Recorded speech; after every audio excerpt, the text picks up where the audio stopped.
В ГУПе «Дружба», несмотря на холод, жаркая пора, здесь в самом разгаре сев озимых культур. Сажают пшеницу и ячмень. Общий план – 600 гектаров. Аграрии уже засеяли 550 гектаров земли, из них 300 гектаров ячменя и 250 пшеницы. Через несколько дней здесь планируют полностью выполнить план по посеву озимых культур. Этому результату предшествовала большая работа. Почву подготовили заранее. Селитряжи, галечи, тонны галечи, селитрия, то удобрение, влаг лахтегоч, елта чисто влаг лахтецу, селитрия латьеч. Дохцугуле, хамцугуле, удобрение латьяхалчи, елта влаг кол. Из-за этого лаят кохс. Такие же положительные результаты демонстрируют за последние годы и другие ГУПы республики. Работы вышли на принципиально новый уровень. Во всех государственных унитарных предприятиях региона по плану должны засеять более 10 тысяч гектаров земли. Из них на сегодня у нас сеяно 70% уже посеяно. По ГУПам. И я думаю, до 15 числа мы посеем оставшуюся площадь. У нас семена есть, элитные семена мы завезли, были семена свои у некоторых хозяйств. То, что у нас не хватало, мы завезли семена.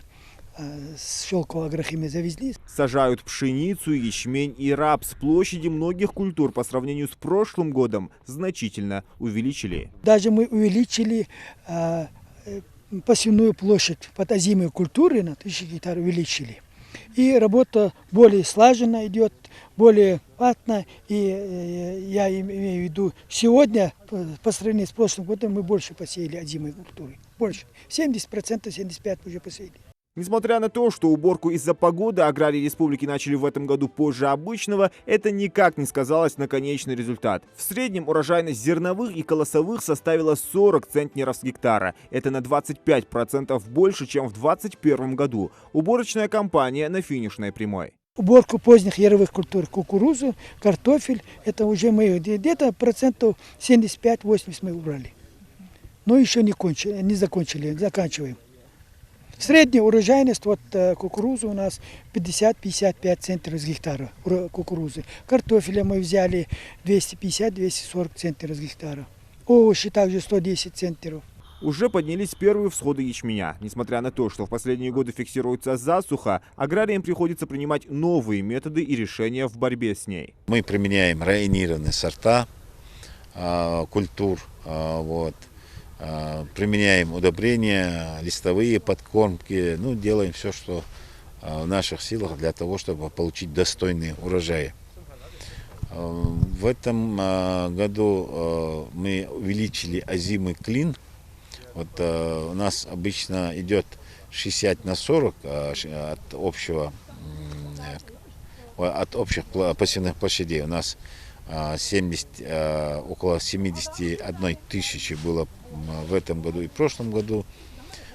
Из 71 тысячи у нас в пределах 40% идет озимый клин и 60% у нас идет яровой клин.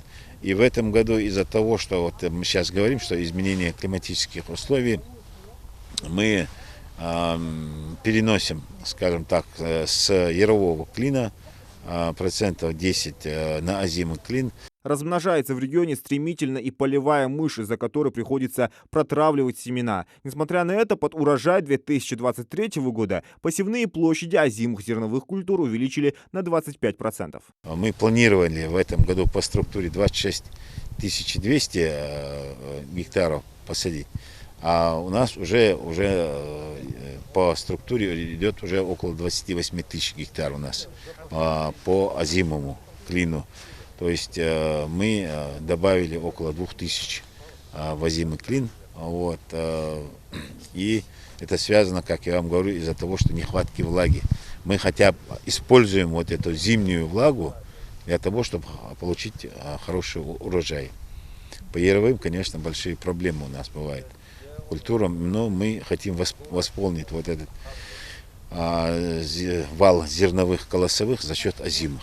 С момента вступления в должность главы региона Махмуда Али Калиматова внимание правительства было акцентировано на развитии животноводства в регионе. Задача была поставлена непростая, но четкая – полностью обеспечить мясом внутренний рынок субъекта. Что и удалось сделать. Пустующие кошары по поручению Калиматова стали заполняться. В целом в республике у нас в сельхозпредприятиях, где МСХ находит, имеется в наличии 12 200 чем-то голов. Мелкорогатого скота более 500 голов крыс. Это мы в курсе, что мы покупали в 2020-2021 году по поручению главы. Была такая программа у нас, вы помните. Вот если разбить по хозяйствам, у нас сегодня в Малгобекском районе основное поголовье там. Там в Зоре Кавказа более 2000 голов. ГУП Алганчурская у нас около 300 голов КРС. ГУП Малгобекская 100 голов КРС у нас и 500 голов овец. И так по остальным хозяйствам. Вот касаемо данного хозяйства, вот мы говорили, 1200 голов здесь. Из них более 700 голов уже маточное поголовье. В прошлом году получили 500 голов приплода. Ну, сейчас, как видите, уже ребята работают, готовят котные компании, косточную компанию готовят. Так вот, мы запланировали на март месяц. Благодаря предпринятым грамотным действиям руководителя субъекта даже во время беспрецедентного роста цен на ряд товаров население республики смогло приобрести продукцию на порядок дешевле привозной. По поручению Махмуда Али Калиматова во всех населенных пунктах проходят сельскохозяйственные ярмарки с участием местных товаропроизводителей. Одна из крупнейших не так давно прошла в Сунже.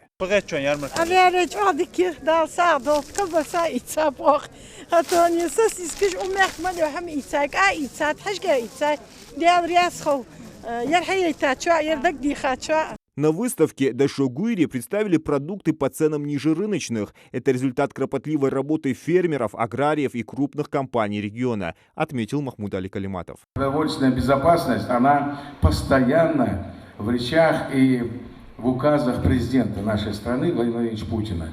Продовольственная безопасность республики сегодня по мясу, по птице, по зерновым полностью, да, мы выполнили. Я думаю, по картошке, вот если в прошлом году у нас она была до 65-75 там, в этом году 20-25 максимум, по-моему, да, но мы уже сегодня 40 тысяч тонн. То есть, в принципе, картошку нам нужна 35-37. А мы сегодня обеспечили уже, как бы республика, уже вот у нас безопасность картошка есть. Вот, поэтому только хамдывайте идеешь. Высокий урожай, продуманные программы государства поддержки. У нас есть доверие,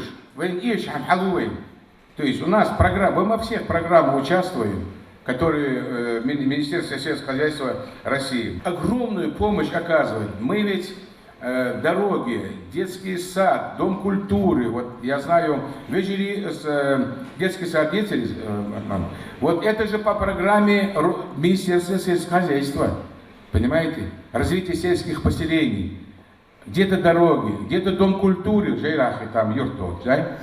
Дух хамди, министерство, вы хамду и андаял жди, цан хаггейн цифры жди, вот они видят, ага, понимаете, у нас в процентном отношении меньше 105, 117, 140, некоторые отрасли 170% повысить дядровость, сельское хозяйство. Но федеральный центр, он нам помогал и будет помогать.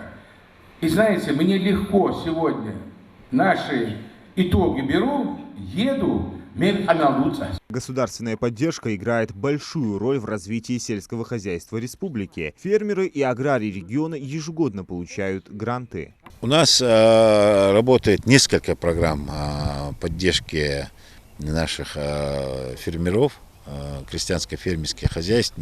Это начинающий фермер, агростартап есть. Есть акселерация в развитии крестьянско-фермерских хозяйств, есть господдержка по семейному фермеру, есть господдержка по кооперативам. То есть поддержки у нас, спектр поддержек у нас по госпрограмме достаточен для того, чтобы у нас вот, малые формы хозяйства развивались на хорошем, достаточном уровне. В этом году мы полностью уже отдали все, практически у нас не осталось как бы средств, которые мы должны были освоить. Практически уже более 90% по крестьянской ферме, то есть по грантам мы уже освоили. Вот, какие направления у нас, скажем, мы финансируем по грантам? Это в основном 90% это животноводство. Как приоритет также обозначено введение личных подсобных хозяйств. Махмуд Али Калиматов стимулирует население к участию в процессе обеспечения продовольственной безопасности. По инициативе главы Ингушетии 2 года подряд проходит аграрный конкурс на лучшее ЛПХ. В этом году активность была очень высокая наших граждан, которые ведут личное подсобное хозяйство. Надо отметить, что действительно этот конкурс и инициатива главы, она продолжила и в законодательной части. У нас принят закон о развитии личных подсобных хозяйств, он принят в этом году. И мы сейчас работаем над разработкой государственной программы развития личного подсобного хозяйства Республики Ингушетия. Выделено было у нас в 2021 году это было 1,5 миллиона, а в этом году 2 миллиона было выделено на призы. Вот. У нас 2 представителя ЛПХ получили по 500 тысяч, там 5 по 300 тысяч и по 50 тысяч остальные. С 2019 года наблюдается динамика роста производства продукции сельского хозяйства на 150%. Сбор зерна за прошедшие 3 года увеличился на 151%, картофеля на 116%, овощей на 172%. Возобновляется сельское хозяйство у нас, крупнорогатый скот, у нас овцеводство. Вы представьте себе, сегодня, где мы находимся, этот ГУП банкрот. Его списали уже.